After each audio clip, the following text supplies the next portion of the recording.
আমরা যখনই একটা বন্দোবস্তের কথা বলছি, আসলে মূলত হচ্ছে ক্ষমতাটা কিভাবে চলবে, ক্ষমতার বন্দোবস্ত কি, এইটাই বাংলাদেশের প্রধান রাজনৈতিক বিষয়। বাংলাদেশে কত বড় জায়গায় যেতে পারে সেই কথা আমাদের দেশে এমনকি ফ্যাসিস্টরাও বলেছে।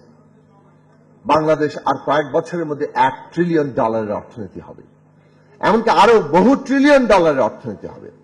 কিন্তু এই যে এত বড় একটা দেশ অর্থনীতির দিক থেকে, এত বিরাট জনসংখ্যার দিক থেকে, আয়তনে ছোট হলেও এই দেশ এই রাজনৈতিক ব্যবস্থা দিয়ে আর চলতে পারে কিনা, এইটা ব্যবস্থাটা চালাতে পারে কিনা, ক্ষমতার এই বন্দোবস্ত এত বড় জিনিস ধারণ করতে পারে কিনা, পারে যে না, সেটা ইতিমধ্যে প্রমাণিত। ফলে বাংলাদেশের সামনে দুটো পথ আছে। একটা এই রকম পুরো ব্যবস্থা চালানোর গণতান্ত্রিক পন্থায় হাঁটা, আর না হয় এই রকম স্বৈরতান্ত্রিক ফ্যাসিবাদী ব্যবস্থার একের পর এক হোঁচট খেতে খেতে খেতে একটা ধ্বংসের দিকে যাওয়া কিংবা নৈরাজ্যের দিকে যাওয়া।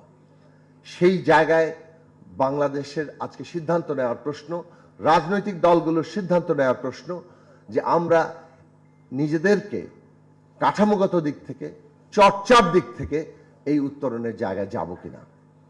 বাংলাদেশের সামনে সত্যিকার অর্থেই বড় সুযোগের জায়গা এসছে যে এই রকম ভাবে একটা দেশকে যখন প্রায় সেটা নিজের ভেতরের অন্তর্ঘাতে ধ্বংসের মুখোমুখি, সেইখানে আমাদের ছাত্র তরুণরা নিজেদের রক্ত দিয়ে আবারও মনে হচ্ছে মাটি ফুঁড়ে পুরো দেশকে নতুন করে সাজানোর সুযোগ করে দিয়েছেন। সেই রাজনৈতিক উপলব্ধি, সেই চ্যালেঞ্জ আজকে সমস্ত রাজনৈতিক শক্তির কাছে।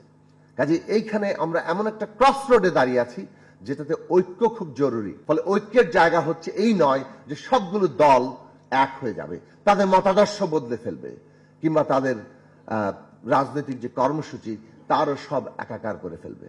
এই সব পার্থক্য হয়তো থাকবে, কিন্তু বাংলাদেশের ক্ষমতা ব্যবস্থা কোন নিয়মে চলবে সেই প্রশ্নে ন্যূনতম ঐক্যের জায়গা বাংলাদেশের তৈরি করতে হবে। না হলে এই বিরাট যে আমাদের সামনে সম্ভাবনা, তাকে আমরা বাস্তব রূপ দিতে পারবো না।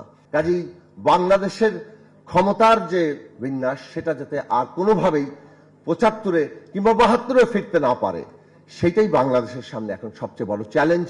সেই চ্যালেঞ্জের জায়গা আমরা রাজনৈতিক দলগুলো করব।